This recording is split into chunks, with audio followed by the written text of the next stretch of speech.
বাংলাদেশের ক্রিকেটের সাথে দীর্ঘ 18 বছরের পথ চলা শেষ করলেন কীর্তিমান অলরাউন্ডার মাহমুদুল্লাহ রিয়াদ। বাংলাদেশ ক্রিকেটের অনেক সাফল্যের রূপকার এই অলরাউন্ডার বুধবার একদিনের ক্রিকেট থেকে অবসরের ঘোষণা দিয়েছেন।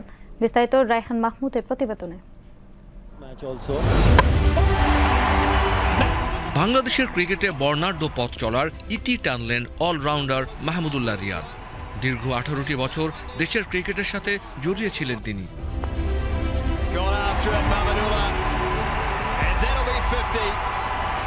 বুধবার আন্তর্জাতিক ক্রিকেট থেকে অবসরের ঘোষণা দিয়েছেন এই কীর্তিমান অলরাউন্ডার।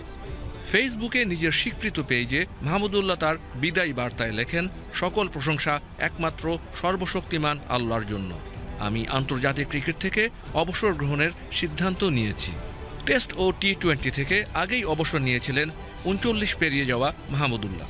খেলে যাচ্ছিলেন শুধু একদিনের আন্তর্জাতিক ক্রিকেট। 239টি ওয়ানডে ম্যাচে ব্যাট হাতে 36.46 গড়ে 5,689 রান করেছেন তিনি। করেছেন 4টি সেঞ্চুরি ও 32টি হাফ সেঞ্চুরি।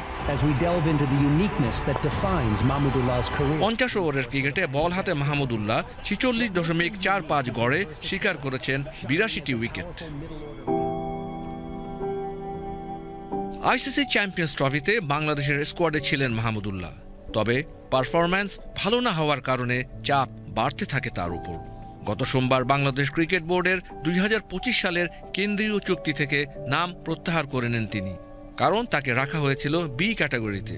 তখন থেকেই গুঞ্জন ছিল 22 গজ থেকে বিদায় নিতে পারেন তিনি।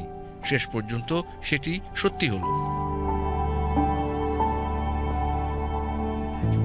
গত সপ্তাহে ওয়ানডে ক্রিকেট থেকে বিদায় নেন আরেক অভিজ্ঞ উইকেট রক্ষক ব্যাটার মুশফিকুর রহিম।